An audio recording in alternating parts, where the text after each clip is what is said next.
ابراہیم construction feed back کے نام سے جو ہم نے سلسلہ شروع کیا تھا اسی سلسلے کی آج یہ کڑی ہے. تو آج کا جو انٹرویو ہے وہ بیسیکلی دونوں کے لیے، کلائنٹس کے لیے بھی ہے جو اپنا گھر کنسٹرکشن کروانا چاہتے ہیں، اور دوسرا جو اسٹوڈنٹس ہمارے گریجویٹ ہو رہے ہوتے ہیں، پاس آؤٹ ہو رہے ہوتے ہیں، یہ ان کے لیے ویڈیو ہیلپ فل ہوگی. تو آج ہمارے ساتھ موجود ہیں ڈاکٹر غلام یاسین صاحب، جو بیسیکلی مسلم یوتھ یونیورسٹی میں HOD ہیں اور میرے کلاس فیلو بھی تھے. تو ہی از ویری جینٹل مین. ایک تو یہاں پہ اسٹوڈنٹس کی آج ہمارا سیشن ہوا تھا کہ بچوں کی کاؤنسلنگ کے حساب سے کہ وہ جب یونیورسٹی میں اسٹڈی کر رہے ہوتے ہیں تو کون سی ایسی چیزیں وہ لے کے نکلیں مارکیٹ میں کہ ان کو جو ہے زیادہ دھکے نہ کھانے پڑیں اور ان کو ایزیلی جو جاب ہے گریب کر سکیں، یا اگر اپنا بزنس کی طرف نکلنا چاہ رہے ہیں تو وہ کون سی ایسی چیزیں ہیں جن کو وہ اپلائی کرتے ہوئے ان چیزوں کو ساتھ لے کے چلیں. اور دوسرا یہ کہ ڈاکٹر صاحب ماشاء اللہ اپنا ساتھ کنسٹرکشن جو کنسلٹنسی سروسز ہیں وہ بھی پرووائڈ کر رہے ہیں، right from planning, structure design, وہ ساری چیزیں جو ہیں وہ ابری کنسلٹنٹ کے نام سے اپنی فرم جو ہے وہ بھی چلا رہے ہیں. تو آج ہم ان کا انٹرویو کرتے ہیں. ڈاکٹر صاحب thank you so much for کہ آپ نے ہمیں ٹائم دیا. تو پہلے یہ بتائیں کہ چونکہ ہمارا سیشن یہی ہوا ہے کہ بچوں کی کاؤنسلنگ کے حساب سے، تو کون سی ایسی چیزیں ہیں یا ٹولز ہیں یا سافٹ ویئرز ہیں جو بچوں کو آپ سمجھتے ہیں سیکھنے چاہیے ود ان یونیورسٹی رہتے ہوئے کہ وہ مارکیٹ میں جا کے پھر ان کو دھکے نہ کھانے پڑے؟ جی عدنان صاحب، سب سے پہلے تو آپ کا بہت شکریہ کہ آپ تشریف لائے اور آپ نے ہمیں موقع دیا اور آپ نے بچوں کے ساتھ جو ہے وہ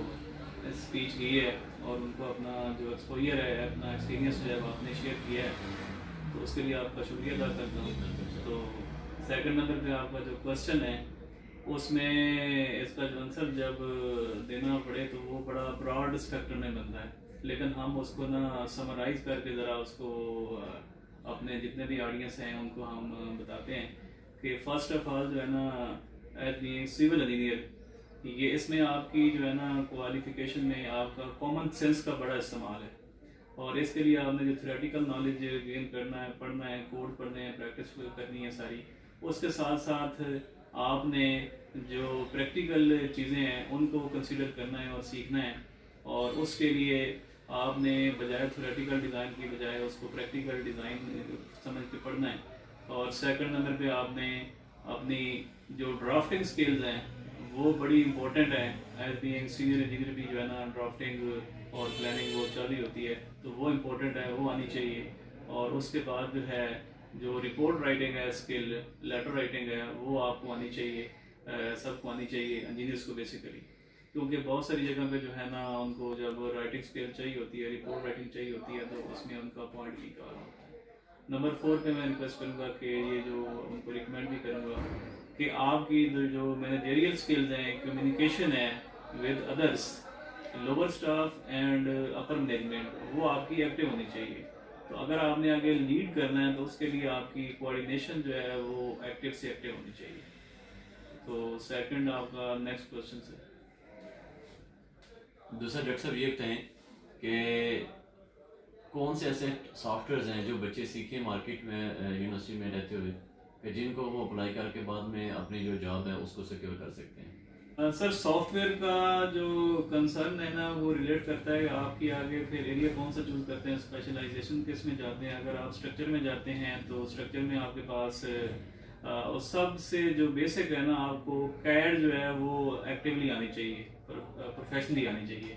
آپ جو بھی سافٹ ویئر استعمال کریں گے، ٹول استعمال کریں گے، ان ساروں میں کیڈ کا استعمال ہوتا ہے، آٹو کیڈ اس کو کہہ لیں آپ. تو باقی اگر اسٹرکچر کے پوائنٹ آف ویو سے دیکھیں تو اس میں ہمارے پاس جو ہے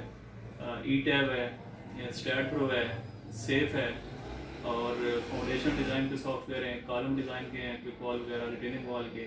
تو یہ اسٹرکچر کے پوائنٹ آف ویو سے جو ہے نا ایکٹیو سافٹ ویئر ہیں جو ہر آفس میں استعمال ہو رہے ہیں، پاکستان میں بھی اور انٹرنیشنل بھی. اور جب ہم اس کو ٹرانسپورٹیشن یا ہائی ویز کی بات کرتے ہیں تو اس میں ہمارے پاس ایگل پرو ہے،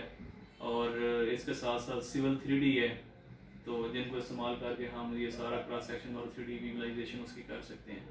اور اسی طرح جو واٹر ریسورس ہے اس کے لیے بھی ہمارے پاس جو ہے وہ ایپا نیٹ اور کوئک لنک جو ہے لیٹسٹ ٹیکنیکس ہیں جن کی وجہ سے ہم واٹر سپلائی کی بھی ایکٹیویٹیز ان کو کیلکولیٹ کر سکتے ہیں. تیسرا ڈاکٹر صاحب یہ بتائیں کہ جو انٹرنشپ ہے وہ بچوں کو کس حد تک ہیلپ فل ہو سکتی ہے کہ جب وہ فیلڈ میں جاتے ہیں تو ان کو جو انٹرنشپ کی ہوتی ہے وہ کس قدر زیادہ جو ہے وہ بینیفیشیل ہو سکتی ہے؟